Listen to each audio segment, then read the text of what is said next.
Hey comic book fans, welcome back to Comic Book Corner 2.0, and fans, you're back with me, Mike Spider Slayer, getting ready to bring you episode 3 of Marvel Classics. That's right, fans, this is the video series where Mike Spider Slayer relives all the classic days of Marvels. This is before a Marvel Now, an all new Marvel Now, an all new, all different Marvel Now.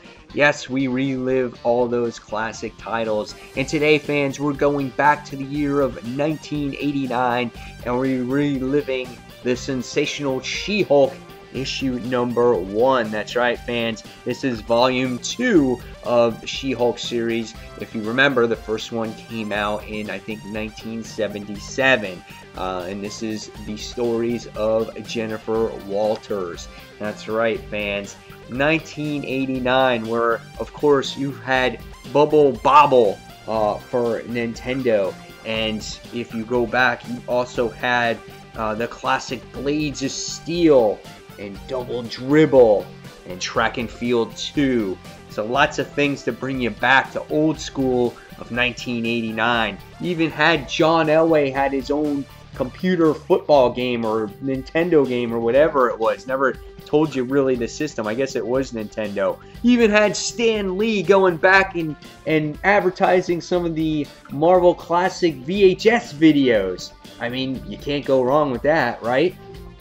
So lots of great stuff there. So here we go. Sensational She-Hulk issue number 1. The book was written by John Bryan, and the art was done by Bob Wyack. Now, this is a much more modern She-Hulk based off of the series that you saw in the 70s.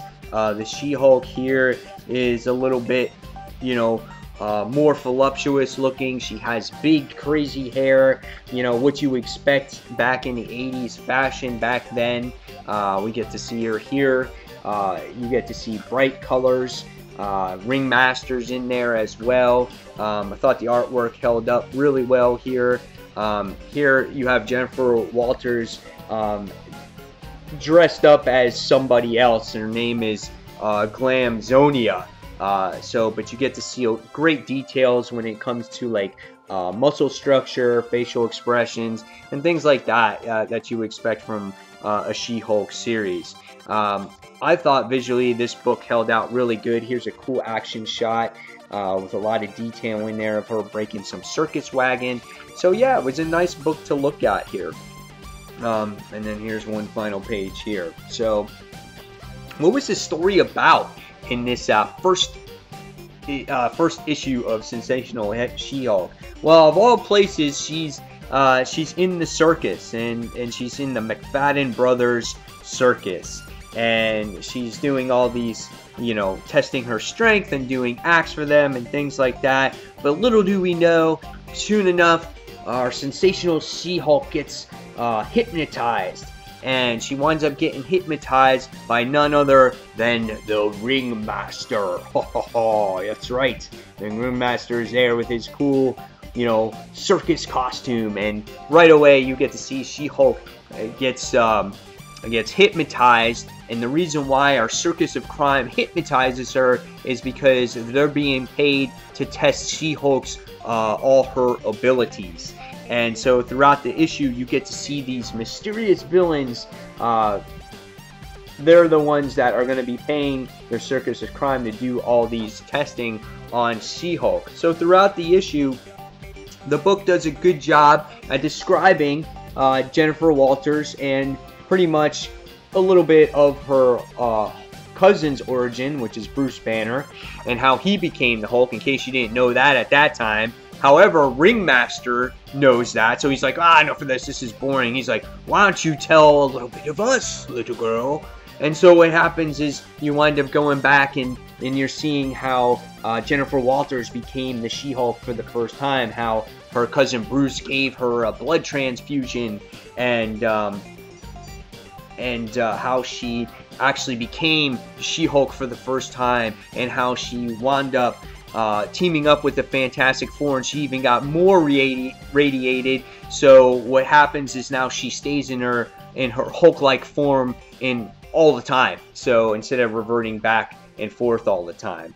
So what they do is to get additional money, they actually dress up She-Hulk as Glamzonia, and they put her all in this makeup and make her look like this red bombshell, and they steal a whole bunch of money from the audience because they can't believe, they all pile in, they see this new act, and they can't believe the strength of She-Hulk, and Ringmaster hypnotizes everybody, and they ring out the whole bleachers, and all their money falls onto the ground, which I thought was hysterical. It was like, you would never see that in today's comics, but it was just so funny.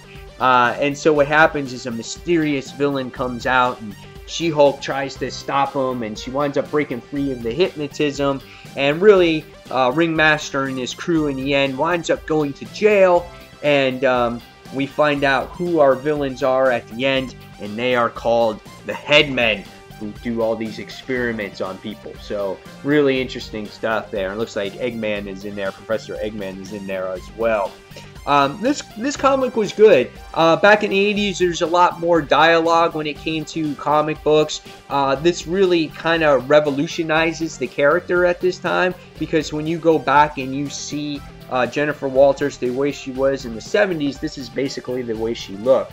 So they glammed her up, made her fit the timeline of the 80s, and really this comic kind of breaks the fourth wall a little bit, because even in this cover, she's talking to the readers, and she sits there and she goes, okay, now this is your second chance. If you don't buy my book this time, I'm going to come to your house and rip up all your X-Men books. And towards the end of the book, too, she's like, oh, I'm never going to find out who these villains are. But she's like, you guys, the readers, you're going to find out probably in the next page. So she talks to the audience there, which I thought was really cool and really adds a dynamic to the comic book. It wasn't your traditional comic at the time. And yeah, so honestly, this definitely gets me interested in reading more issues of the Sensational She-Hulk. I thought this was a good story, not a great story, but they had to start somewhere with here, and I think they did a good job at introducing the character and where she came from. So after reading this one, I'm going to give this one a 3.5 out of 5 stars. Guys, if you ever read She-Hulk, or if you're a fan of Jennifer Walters, tell me what you thought in the comments below. And fans, as always, thank you for watching Comic Book Corner 2.0, and this has been Marvel Classics, episode number 3. Thanks for watching, fans. See you soon. Bye.